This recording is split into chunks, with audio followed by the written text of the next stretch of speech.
era frequente o meu marido ter pesadelos horríveis e acordar a gritar com medo. Annie, que tinha mudado de nome para proteger a sua identidade, disse numa entrevista: "Nos últimos anos tenho andado a fugir o perigo de ser assassinada." Expus um campo de concentração escondido dentro do hospital. O incinerador, na Casa da Caldeira, também era usado como forno crematório. So every day I get a large number of emails relating with human rights violations around the world. So when Annie made her statement, which was published in the Economic Times, I got this story. Conheci David quando estava a escrever um artigo para o jornal The Epoch Times. Ele tinha dado um discurso em Santa Mónica e parecia muito deslocado por estar aqui, de gabardina, em maio. No entanto, o que me marcou mais foi a sua dedicação incansável à justiça humana. Mantivemos o contacto por e-mail. Sempre que ele escrevia, estava no aeroporto a caminho, ou no regresso de Genebra, ou da Austrália, ou de alguma parte do mundo, sempre a lutar pelos oprimidos. From an early age, what I wanted to do was to do something about the Holocaust, to try to learn the lessons from it.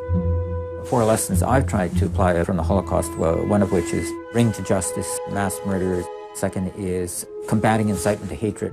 A third is protecting refugees, and a fourth is asserting universal human rights values by standing up for victims wherever they are. But it's also very much related to my refugee practice, because I'm a lawyer representing refugee claimants coming from around the world who have these stories of persecution, which then have to be established before an administrative tribunal, and they don't have witnesses, they don't have documents, they don't have forensic proof, they just come with their stories. I was involved in Amnesty International and all sorts of human rights organizations. These organizations do have research departments, but they're very simple research departments. They're not involved in sophisticated analytical research. I'm well used to dealing with this kind of evidentiary vacuum and trying to establish what happened. I've seen lots of burnout. I mean, people just, they get either discouraged or blasé, or they just can't take it. My daily life is mass murder, torture, sexual abuse, and so on. And I mean, unless you approach this dispassionately, you won't be able to deal with it. And I feel that what I can contribute to this, to combat these problems, is analysis, professionalism, a kind of a dispassionate approach, logic. I mean, there's lots of people that are upset and excited, and my getting upset and excited isn't really going to help the issue at all. So I figured, you know, this was something nobody else was going to do. I mean, this fit all these criteria, so I said, yes, okay, sure. What most people don't realize is that the Chinese regime believes it can get away with almost anything.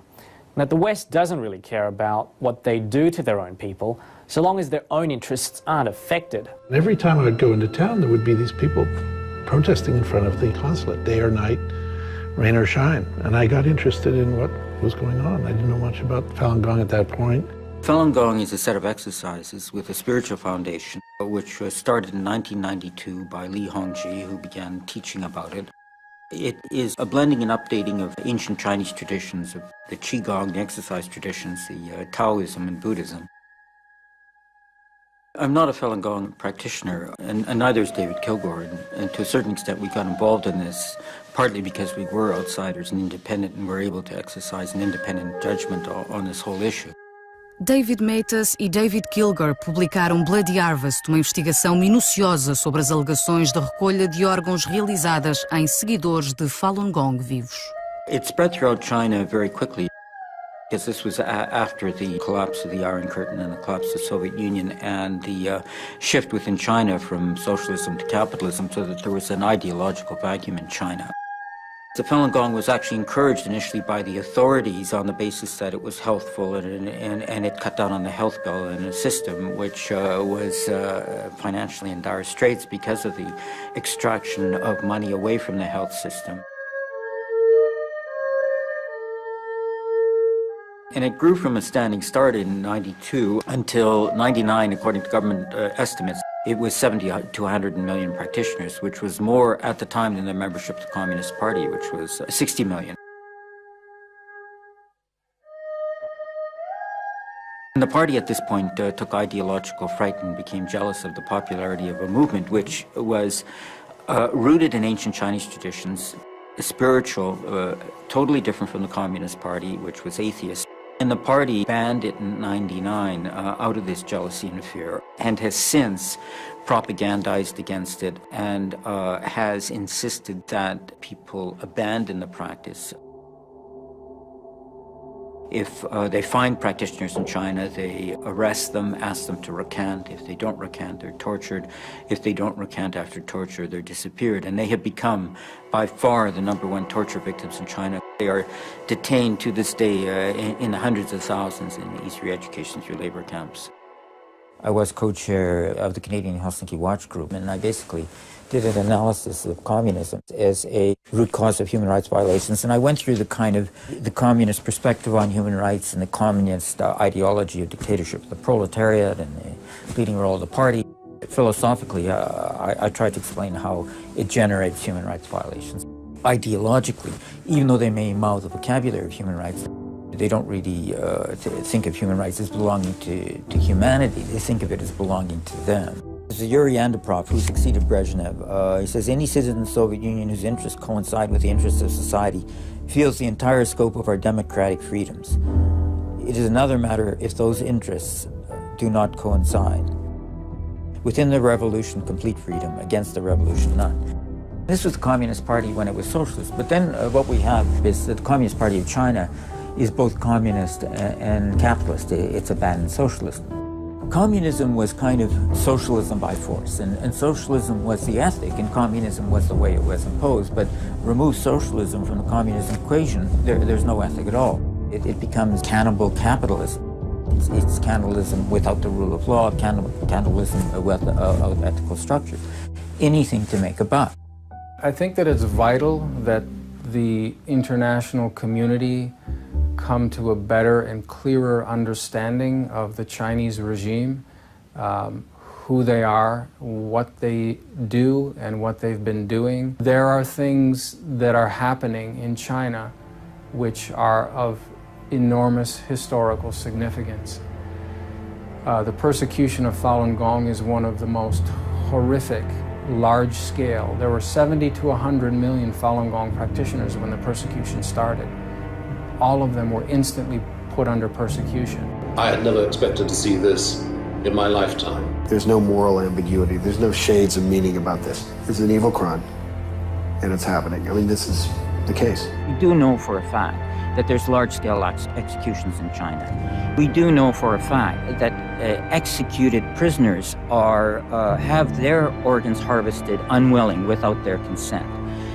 We do know for a fact that the Falun Gong are depersonalized, dehumanized, and marginalized, repressed, persecuted, both in word and in deed, in the most foul ways possible.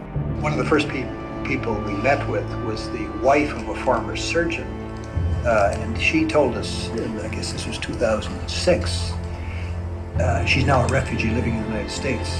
She told us that her husband, during the period 2001-2003, had removed the corneas from the eyes of approximately 2,000 Falun Gong practitioners. Their corneas would be removed, then they're unconscious at this point. They'd be taken into another room, and their heart, lung, all their vital organs would be removed for sale purposes.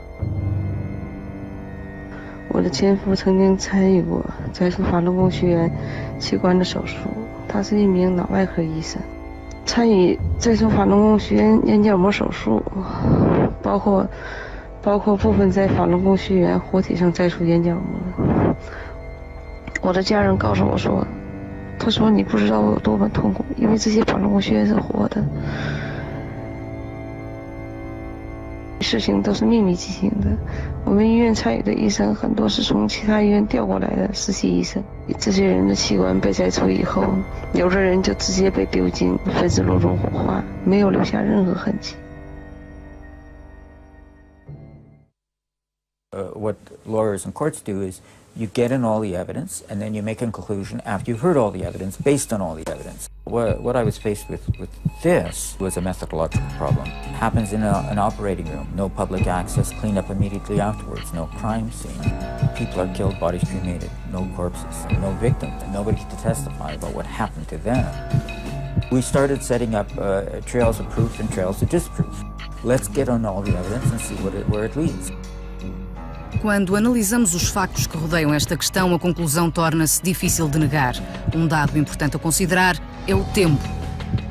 O tempo médio de espera por órgãos viáveis é bastante longo, pois os órgãos adequados a transplante devem vir de pessoas saudáveis. Consequentemente, o tempo médio de espera por um coração é de 8 meses, por um fígado é de 26 meses e por um rim é de 37 meses. A patient of mine who has been hospitalized for more than a year in my department being at the top list of candidates for heart transplantation, what we call status 1, and we couldn't find a heart for him, has come to me, approached me one day and told me, Professor Levy, I'm about to go to China in 2 weeks' time and they've scheduled me for a heart transplantation. And I looked at him and I thought that he was kidding, but he was dead serious. And that's actually what happened. The guy went to China, and exactly on the same date that he was told ahead of time, 2 weeks ahead of time, he got his heart transplant. This got me going into a quite extensive research to find out how come somebody can schedule a heart transplant ahead of time. O tempo que um órgão saudável pode sobreviver fora do corpo é reduzido. Esta janela temporal chama-se isquémia.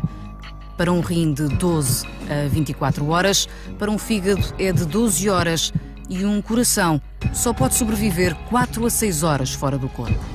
What I found was something that was obvious for many years, and I didn't know about it, that for more than 20 years, organ procurement in China from executed prisoners has been taking place under official, legal knowledge of all authorities in China.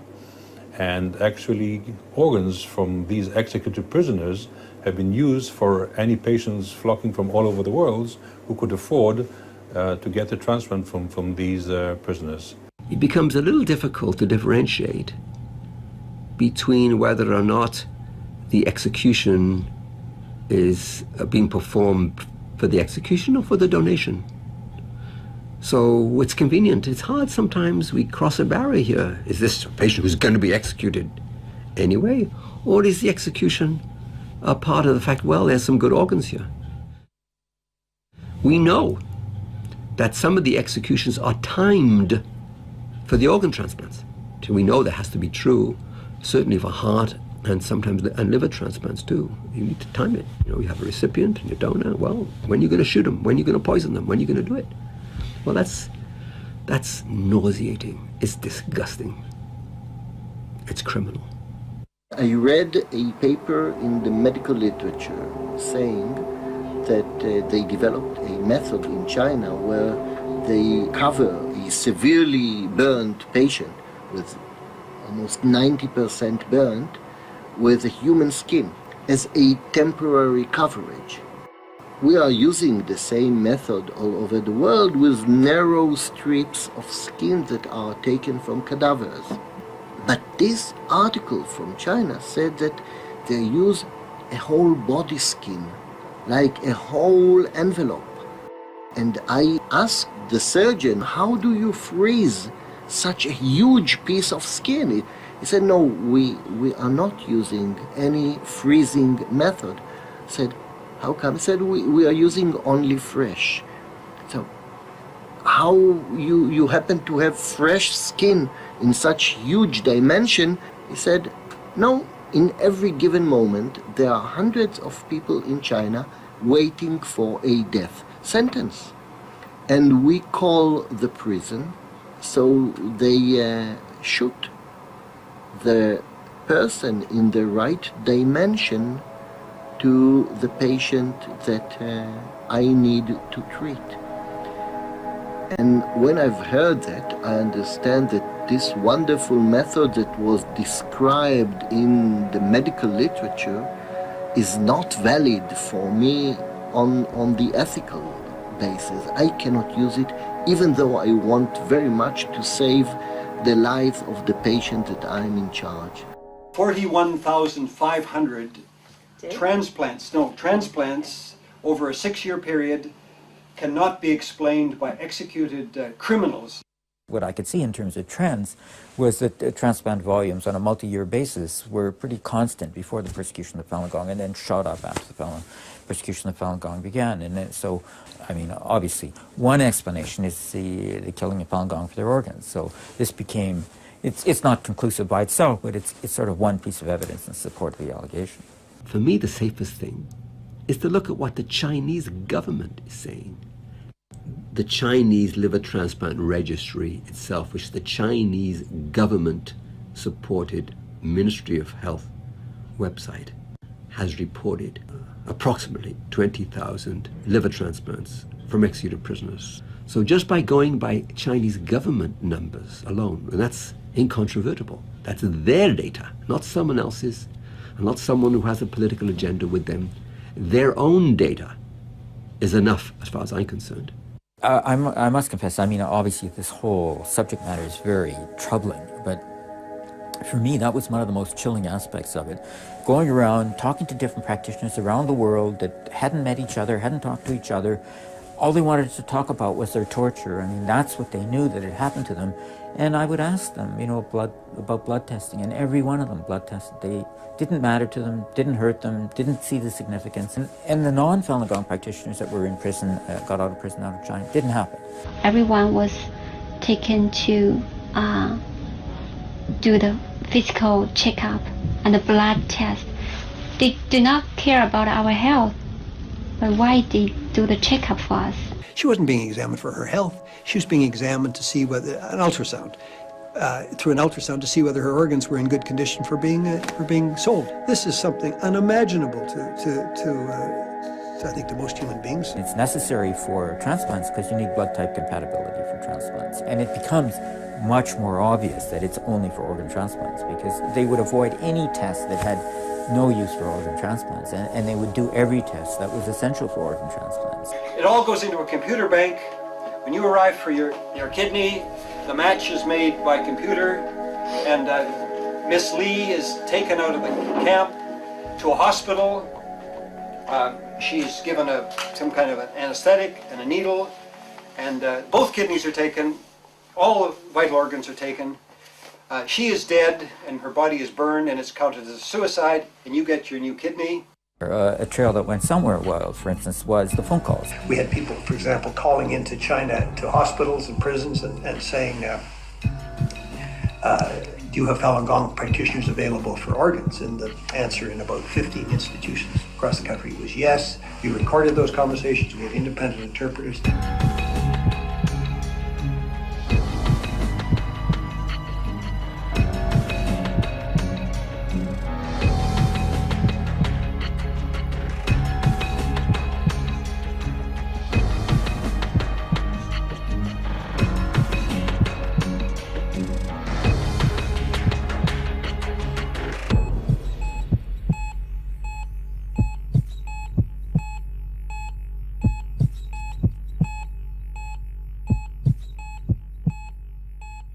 The Falun Gong practitioners don't smoke and drink. They're healthy. They exercise. They tend to be healthy. And our phone calls push this point too, that the people want organs from Falun Gong. That's why they would phone the hospitals and ask them if they have Falun Gong. The telephone numbers were in fact. Yes, I have the list of the phone numbers, the dates. Believe me, I used to be a prosecutor. I knew that there would be cynicism, and I did my utmost to make sure that everything was satisfactorily and properly and correctly and ethically done. Like we had websites of hospitals advertising wait times and at prices, boasting about how much money they were making. O website da Rede Internacional de Transplantes da China afirma que pode encontrar dadores de órgãos imediatamente. Uma outra página afirma: antes do transplante verificaremos a função renal do dador, por isso é mais seguro do que noutros países, onde o órgão não vem de um dador vivo. No website lia-se uma pergunta: os órgãos para transplante do pâncreas vêm de pacientes em morte cerebral? A resposta era: os nossos órgãos não vêm de vítimas em morte cerebral, pois o estado dos órgãos pode não ser bom. Outro website, chamado Centro de Transplante do Oriente, veio a ser alterado, mas numa versão de arquivo dizia: desde janeiro de 2005 até agora, realizámos 647 transplantes de fígado. 12 deles apenas esta semana. O tempo médio de espera é de 2 semanas. Este gráfico representa as cirurgias de transplante. Em 1998 fizeram-se apenas 9 transplantes de fígado, mas em 2005 os transplantes já chegavam aos 2.248. Apesar de todos os esforços para ocultar a informação, relatos explícitos e alarmantes de testemunhas continuam a chegar a público. Cao Dong is in his 30s. He'd been a prisoner in northern China, and he gave a very nervous, understandably, very nervous report of what he had seen in that prison. I asked him whether he was aware of the practice of what is known as organ harvesting, which is taking body parts from prisoners to order, in effect. This is a trade which is run by the People's Liberation Army for profit. And he could only tell me that he had a friend, another Falun Gong practitioner, in the prison in northwest China. The friend disappeared one day, and the next time he saw him was his body, the friend's body, in the prison hospital with holes where body parts had apparently been removed. After the meeting I had with these former prisoners, they were all arrested. Cao Dong was later convicted of meeting me, and he was sentenced to 5 years in prison, and he remains in prison now. Em 2002, uma testemunha, um agente armado da polícia que trabalhava para o Serviço de Segurança Pública, participou em detenções ilegais e na tortura de seguidores do Falun Gong. Ele fez-nos um relato em primeira mão sobre uma seguidora do Falun Gong. Ele disse que após uma semana de tortura intensa e de ser forçada a ingerir comida, ela tinha feridas e cicatrizes em todo o corpo. Depois, enquanto estava completamente consciente, sem qualquer anestesia, abriram-lhe o peito com um bisturi. O sangue jorrou e ela gritou de dor a dizer: "O Falun Gong é fantástico." Depois disse: "Mataram-me a mim, um único indivíduo, não vão matar-nos a todos." Nesse momento o médico hesitou, mas continuou a cortar as veias. O coração foi retirado primeiro, depois foram os rins. Quando a tesoura cortou as veias do coração, ela começou a contorcer-se. Foi horrível. Parecia que algo estava a rasgar-se. Ela tinha a boca e os olhos completamente abertos. Não quero continuar.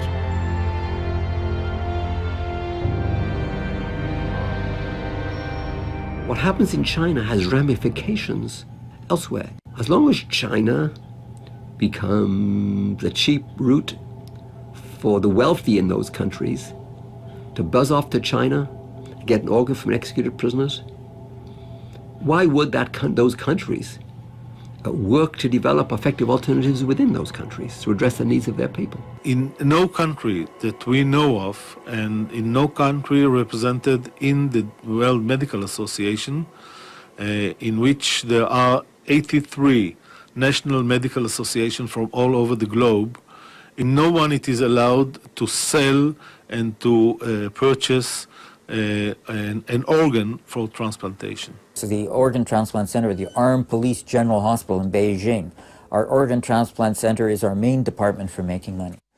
So what you've got is now these army hospitals killing Falun Gong practitioners for their organs is a way of making money.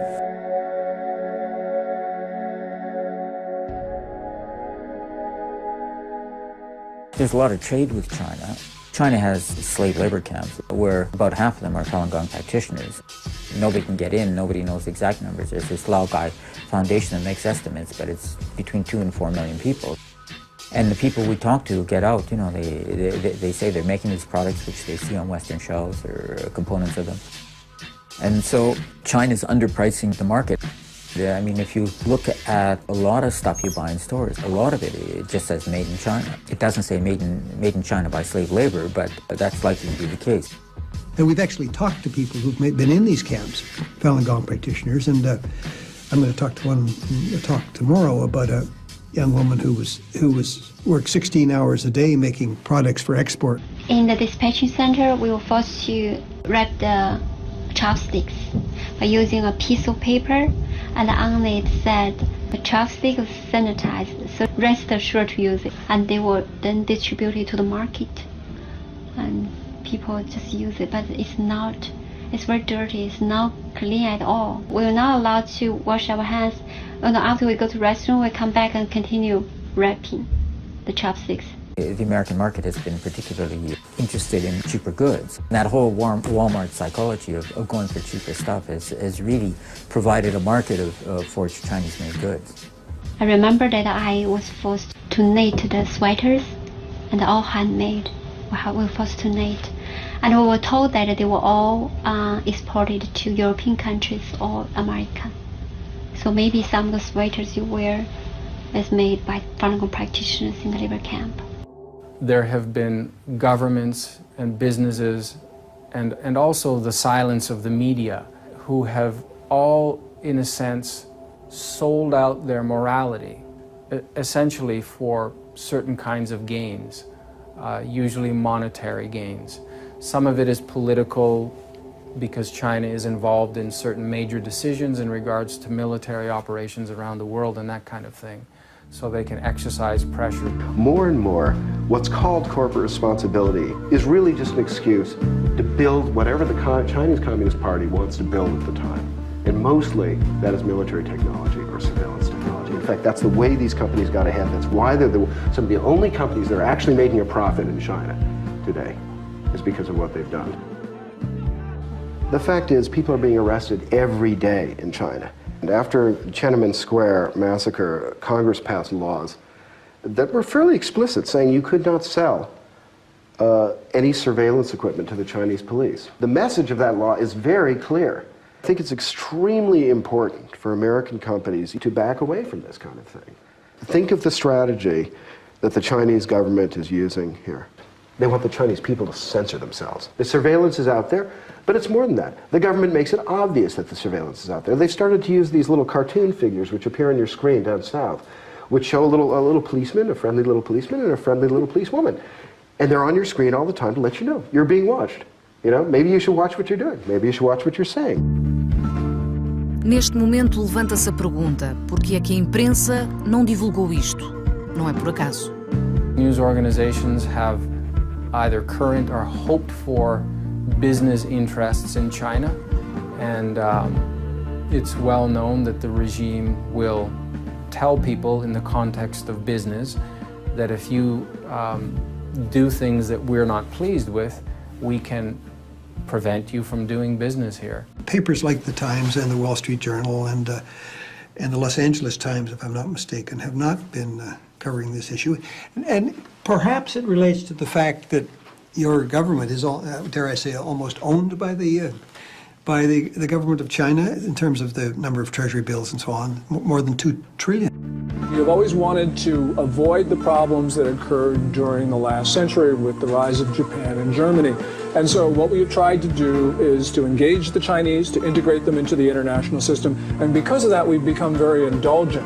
And essentially, when the Chinese have done bad things, we've treated them well.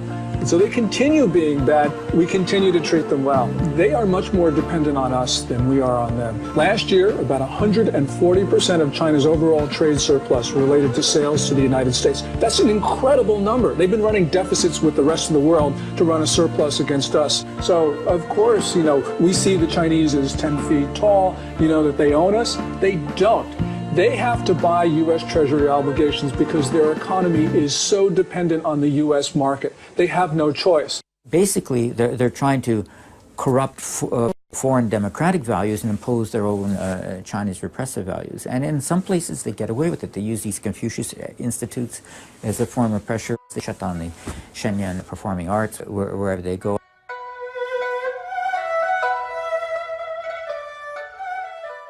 There was actually a lawsuit in Israel where Tel Aviv University shut down an art exhibit of Chinese art on the request of the Chinese embassy because there was a Confucius Institute there, and then there was a lawsuit about it. Ever since, the 1989 Tiananmen Square massacre where they killed many unarmed students, they've been trying to control the media because that exploded around the world, that incident. The local consulates and embassies have a very strong presence, and they have a lot of connections. They give a lot of rewards and trade-offs to people, and they're involved with Chinese language media outside of China as well. Those people who run those media outlets know what they are not supposed to talk about. And they know that if they talk about those certain things, you know, Uncle so-and-so or whoever back in China could be persecuted in various ways if their news organization reports on things that the Chinese regime does not want them to report on. That's mafia tactics. It's reprehensible, disgusting behavior, but that's the normal way that they operate. Se a imprensa encobriu a história, será que os pacientes têm realmente informação suficiente para tomarem a decisão ética de irem à China fazer transplante de órgãos? As always in ethical questions, we heard few and different ideas and voices. People who were transplanted in China came and said our life was saved due to the fact that in China people can harvest organs without all the ethical limitations that they have in Israel or in other countries in the West. You can fly to a place like Shanghai, check into the #1 People's Hospital, and they take your blood type and your tissue type. They find there's a match for you in, say, camp number 75, and you're told you're getting the liver from a convicted criminal who was going to be executed anyway, so you're desperate about your liver and you want to believe the person was going to die anyway, and you fly back to San Diego with your new liver, and somebody has died so that you could have the new liver. When I've asked my patients who was about to go to China, does he know what the source of organs, the heart that he's going to get there, does he know what the source is? And he said that he didn't bother to ask. All that he knows that he wanted to save his life. Similarly, several other patients who at that time went to China, who were asked by me and by other physicians here, what's their reaction, to the fact that they're going to be saved by executed prisoners or other people whose hearts they're going to get. They told they couldn't face this reality, and they simply decided to push all these thoughts aside. I cannot condemn the patients who are facing the choice to die or have their transplant. They would not have gone to China if there was no solution for their problem in China. Unfortunately, in medicine, as in many other things, unethical transplant practice is often bad medicine. They often go together. In fact, in the hospital now, I just came from the hospital now, we have a patient who's very sick, very ill, coming back from a country where she'd received a Trafico transplant. And of course, it became very complicated. So there are consequences. Because there are actually in the United States, prisoners who want to donate, and they're not allowed to amongst the prisoners sentenced to death. So they're not allowed to because it's considered unethical to take organs from prisoners sentenced to death. There are other problems associated with Chinese transplantation. It's not just the use of executed prisoners, how those organs, livers, kidneys, hearts are then allocated to people. Are they given to the Chinese in need or to rich people coming from abroad who buy organs, and the poor Chinese can't afford them because they're not allocated in a manner that is transparent and accountable. And unfortunately, and I'm not saying this, the Chinese government itself has said it, there is a corrupt money chain that's associated with the organs that are taken from these executed prisoners. Corruptive money chain that is hard to stop once you've started it. There's a tendency to think of any new medical development as a benefit to humanity. That's certainly the intent of its developers, but medical research, no matter how far advanced, comes face to face with the same old capacity for good and evil. Jana Bin Lee foi uma universitária comum até 1999, mas desde então tem vivido pesadelo por ser seguidora do Falun Gong na China. People could not imagine how evil inside. It's a kind of place like hell on earth. And the first we have to they search our body and take out all our clothes. And then I was taken to an isolated room. And I remember 2 police women there waiting for me. They ordered me to write a guarantee not practicing Falun Gong anymore, and I refused. And they asked why, and I said because I know it's the truth of the universe. The principle of truthfulness, compassion, and forbearance. There's nothing wrong with it. But they said, okay, Then you scroll down, and each holding my arm, and each holding one electric baton this length, and they start shocking me. And they said, you still refuse to write? I said, no, I will not write. And they started shocking me together. And they shocked me by using the electric batons, and started from my back, my neck, my arm. And several times I was beaten down, and they pulled me up again and shocked me again. And on the same night, I couldn't lie down. I had to crawl, this way on the bed because I was scorched all over. I could smell the scorched hair and scorched skin. I was scorched all over. It was like barbecue, like kind of barbecue. When we were inside, we were not allowed to see their faces. I couldn't remember, I don't know who persecuted me, who tortured me, who scorched my back. Some practitioners were tortured to death. But in the midnight, far into the night, some practitioners were released. At that time, I thought that they were released. But no, until one day I heard about the organ harvesting of Falun Gong practitioners. I knew that they were not released at all. Maybe some of them were killed and were murdered, and the organs were removed. The Chinese Communist Party is just like a ghost, and sometimes they look evil, sometimes they can change their faces like an angel and they smile at you, but actually their goal is the same. They just want to brainwash you. We were not allowed to sleep. We were deprived of sleep, and they deprived our dignity, and they insulted us again and again, and until one day you cannot bear and feel that you are nothing. They talked to me and said, you said you are believing in truthfulness, compassion, forbearance, but do you think that you are compassionate to us? We had to monitor you, and we had to accompany you all day and all night. Do you think you are compassionate to us? And I think at that time, I already went insane. I was not rational anymore. I even thought that I'm so bad. Because of my existence, the police women had to persecute me and torture me by using electric batons. I'm so tired. Why I feel what I'm doing here? What's the use of my existence? I doubted myself. The concentrated persecution happening on me lasted about 14 months before I gave up. The Chinese Communist Party, they give you only two choices. One, die physically, they torture you physically, and the other one is die spiritually. I kept talking to myself, reminding myself that the Buddha can sacrifice his life for the truth of the universe. And I know my belief, I know it's the truth.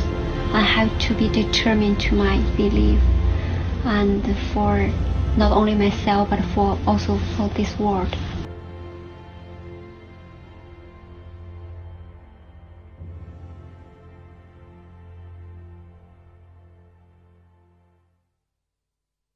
Há um país que se tornou um exemplo de como um governo, liderado pelos seus próprios cidadãos, pode resolver esta crise coletivamente, com compaixão, de forma eficaz e com sucesso.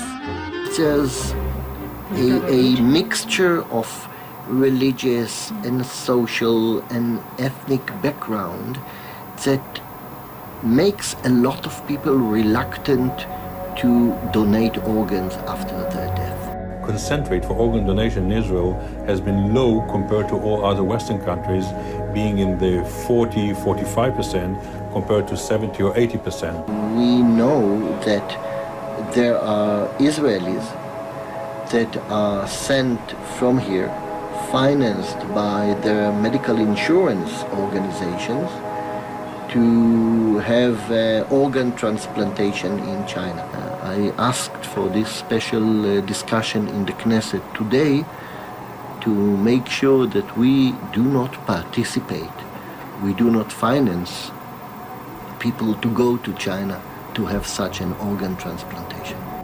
Once we've published all the results of the Chinese organ procurement from executed prisoners in Israel, and Israel's main newspaper has published it in one of the big, huge expose, our parliament, the Knesset, has convened, and at that time the new organ transplantation law has been discussed with the specific committee in the parliament, and we, together with my friends, made sure that one of the major clauses in the organ transplant law would be banning of any reimbursement of transplant of Israelis performed abroad in case these transplants are performed in countries where organ harvesting is done against international laws and against the Israeli law. So from the moment the Israeli new law has been accepted by the parliament, this was in March 2008, no Israeli has gone to China to accept an organ over there. O Dr. Levi e os seus colegas conseguiram resolver a crise da escassez de órgãos ao introduzirem uma cláusula inovadora na legislação que encoraja as doações de órgãos e assegura que a atribuição de órgãos é justa.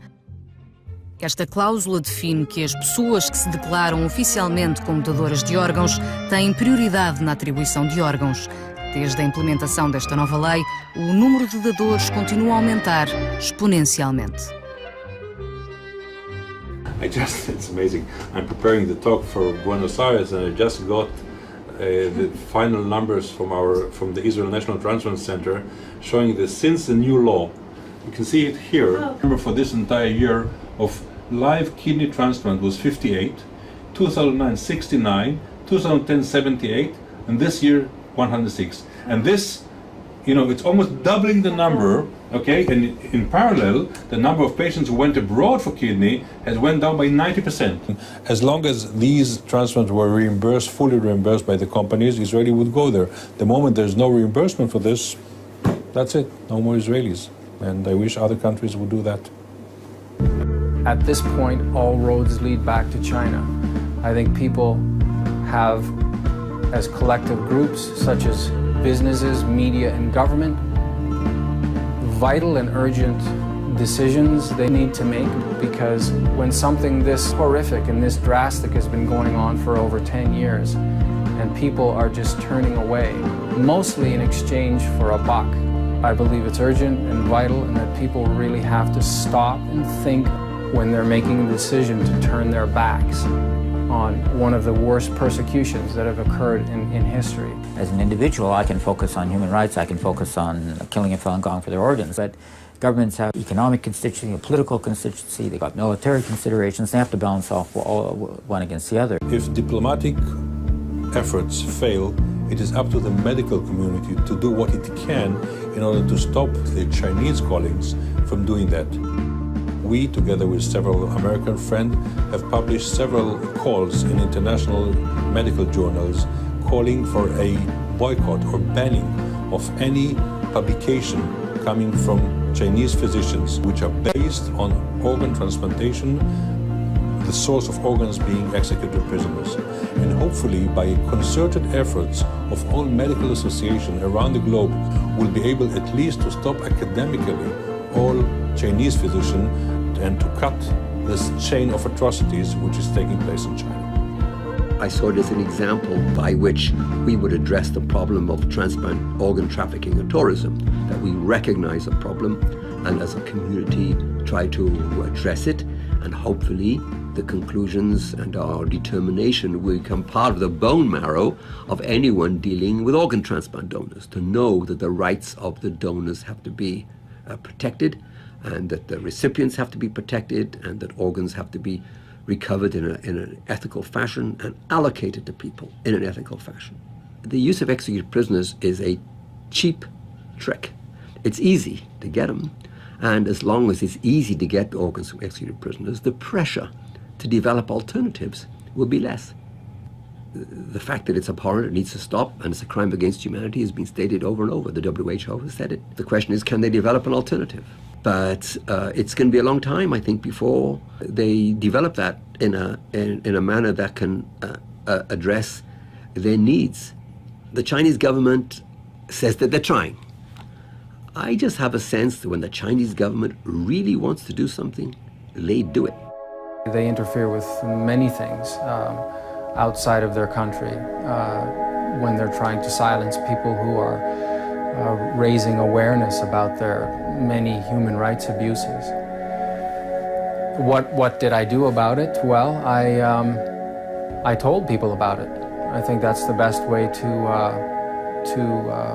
address these kinds of things, is to make it known to people. My own view is when you're talking about human rights activism, it's not one magic button that you press and all the problem just goes away. I think it's anything and everything, and different people can do different things. I mean, even if you just tell your nearest relative, I mean, that's something. You can write a letter, you can send an email, you can raise it with your member of parliament. A lot of people are members of non-governmental organizations, and they get them involved. And you get enough different people coming from enough different directions, then the whole thing collapses. I was involved in the anti-apartheid movement, and it looked as powerful now as the government of China is, and it just collapsed almost overnight. Or I was involved in pushing back the Iron Curtain. Again, it collapsed almost overnight. And I was also involved with the national security state problems in Latin America, and again, they've all gone. This kind of repressive power that you see in China, the Communist Party, it's very brittle. It's hard and brittle, and constant little pieces of pressure eventually just make it collapse all at once. Mobilize enough people who know the truth, and all this sham of power disappears. The more pressure we put on China, the more not just doctors, but governments and people make it clear to the Chinese authorities that this is unacceptable. I think the more effective we will all be. I genuinely would want to see Chinese enter the world of organ transplantation, become part of the international arena. They have a lot to offer. And I do believe actually that those progressive forces in China actually welcome press and professional and governmental attention that's been given to this, because I think it strengthens their hand. People in China and all other countries, they interact, right? And people in other countries can also influence Chinese people. If more people know the truth, to make efforts to rescue Falun Gong practitioners, it's equivalent to saving people there. If more people awaken, and they will quit the Chinese Communist Party. Although I experienced a lot and so much pain and so much torture, I do not regret. I think using my own experience to let more people know about the truth and to awaken Chinese people who was not aware about the truth, I think it's worth it. We call everyone's attention to the persecution that's happening in China of Falun Gong practitioners, because it's the most important thing today in the world. Why? Because you know what is Chinese Communist Party doing? The Chinese Communist Party is undermining the base for the existence of human beings. What's Falun Gong? Falun Gong is about the principle of truthfulness, compassion, forbearance. Without this principle, the world has no future. A história já nos mostrou que os abusos aos direitos humanos não têm fronteiras.